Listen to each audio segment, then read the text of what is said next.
Et salut à tous, c'est Guigui, j'espère que vous allez bien. Aujourd'hui, on va voir comment afficher et modifier le code source d'une page sur Internet. Alors pour ça, on est tout de suite parti sur un navigateur.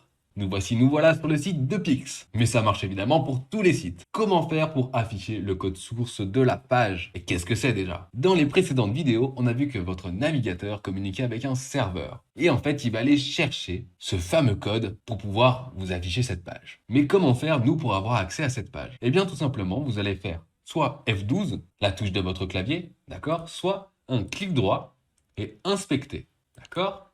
Hop, c'est la même chose. Et juste ici, vous avez plusieurs parties. J'agrandis un petit peu déjà pour que ce soit plus clair.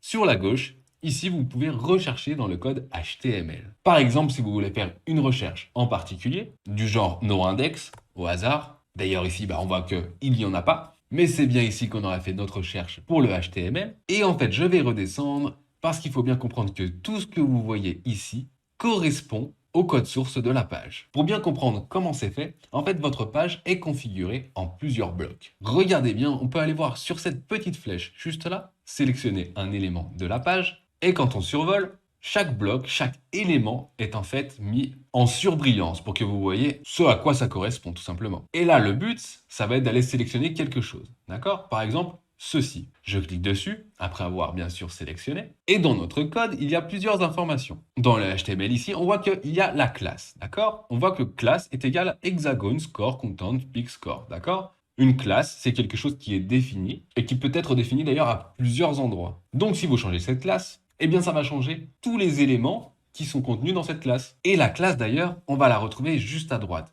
C'est soit du CSS, soit du JavaScript. Mais ne vous inquiétez pas, il n'y a rien de compliqué. Moi, je parle ni le CSS, ni le JavaScript, ni le HTML. Enfin, ça se comprend un petit peu, il suffit de lire. Donc, on va monter un petit peu ça. Et regardez, par exemple, juste ici, on a des informations sur cet élément. D'ailleurs, si vous voulez être sûr que c'est cet élément, regardez, on va cliquer juste là, sur ce petit carré. Et bien, ça nous montre de quel élément on parle. Et si par exemple je veux changer la couleur de ce 768, comment faire? Eh bien on voit que là il y a un code couleur, d'accord? Et ça c'est le code couleur sur Internet. Je vais ouvrir une autre page pour vous montrer un petit peu les couleurs sur Internet. Nous voici sur un autre site pour comprendre comment est composée une couleur. En fait, une couleur, c'est un ensemble de plusieurs couleurs à un pourcentage différent. Ça, c'est vrai pour tout le temps. Et ici, pour chaque couleur, il y a un code couleur HTML. Par exemple, si je prends du jaune, regardez, j'ai le code couleur qui correspond en HTML. Et j'ai également le pourcentage de rouge, de vert et de bleu, tout simplement. Donc si je copie ce code pour ce jaune, d'accord, et que je retourne sur ma feuille, et qu'à la place du noir, je vais mettre tout simplement ma couleur. Regardez, quand je clique dessus, je clique à côté, eh bien, en désélectionnant, ma couleur a changé. C'est marqué maintenant 768 avec la couleur que j'avais choisie juste ici. Et si je veux par exemple du bleu, c'est la même chose. Je prends mon code couleur HTML qui est codé en hexadécimal, mais bon, on va pas vous embrouiller, hop, je le prends, je le mets, et paf, ça devient bleu. Magique, vous pouvez changer l'apparence d'un site en allant chercher son code source, puisque le navigateur, c'est juste le traducteur de code. Mais on peut faire mieux que ça. Par exemple, regardez 768, vous voulez faire une capture d'écran et montrer que vous avez le maximum. 1024 par exemple. Eh bien, regardez dans le code, ici c'est marqué 768. C'est pour ça que c'est indiqué. Eh bien, si vous voulez mettre 1024, vous mettez 1024. C'est vous qui décidez. Et voilà, magiquement, ça affiche un 1024 maintenant. J'espère que vous comprenez comment ça fonctionne. Regardez par exemple ici, comment c'est fait ce orange. Eh bien, on va aller recliquer ici, aller sélectionner, mener une veille et une recherche d'informations, par exemple. Donc, ça m'amène dessus. Et là, je vois que il y a classe égale compétente card. D'accord? Et je me doute que comme il y en a trois de la même manière, si je change la classe, ça va modifier les trois, puisque les trois sont faits à partir de cette classe. Alors, juste ici, je vois background, donc le fond de cet élément, c'est un radial gradient. Donc c'est un dégradé en traduction, de orange et de jaune, d'accord? Et bien simplement, je peux aller changer ma couleur de dégradé. Ici même, je vais changer par la couleur que j'avais copiée juste avant, du bleu. Et bien regardez, j'ai changé la moitié de mon dégradé, puisque j'ai changé la classe et que les trois éléments sont faits à partir de cette classe. Magnifique, on peut changer tous les éléments, et on pourrait même changer plein de choses. Regardez, ici, je vais sélectionner mon élément, je vais là-dessus, et je veux dire que je veux changer cette couleur. Bon, c'était un piège, on peut pas. Regarder le background, cette fois-ci, c'est une image. Je clique dessus, et regardez, cette image est bien fixe. Donc je ne peux pas changer la couleur, puisque c'est une image qui a déjà été faite.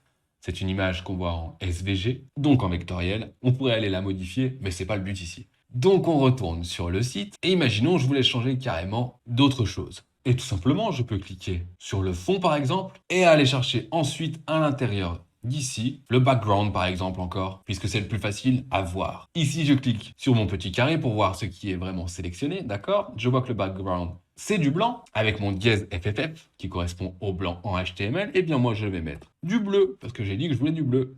Hop, je désélectionne. Et bien regardez ma page, elle est toute en bleu maintenant. Je peux fermer mon code. Hop, regardez, toutes mes données ont été effectuées. Et voilà comment modifier l'intérieur d'un site web. Tout ça pour vous expliquer comment fonctionne vraiment un navigateur Internet. Il traduit du code et il l'affiche. Par contre, bande de petits malins, vous avez l'impression que vous allez tout pouvoir résoudre comme ceci. Mais une fois que vous allez recharger la page, il va recharger le code source original et toutes vos modifications seront perdues. Regardez, ici, je rafraîchis ma page et j'ai tout perdu. On retrouve bien toute ma page originale sans mes modifications. Et c'est tout pour ce petit tuto sur comment afficher et modifier le code source d'une page pour mieux comprendre comment fonctionne un navigateur internet. J'espère que ça t'a plu, que ça a pu t'apporter des connaissances, que tu vas pouvoir faire des petites blagues maintenant en faisant des captures d'écran qui sont complètement faussées. En tout cas, si ce genre de vidéo t'intéresse, je t'invite à aller parcourir mes playlists. J'en ai plein qui peuvent être bénéfiques, notamment sur Pix où c'est rangé par compétences pour progresser au plus vite et au mieux. En tout cas, moi je te dis thumbs up, à très vite et va t'abonner!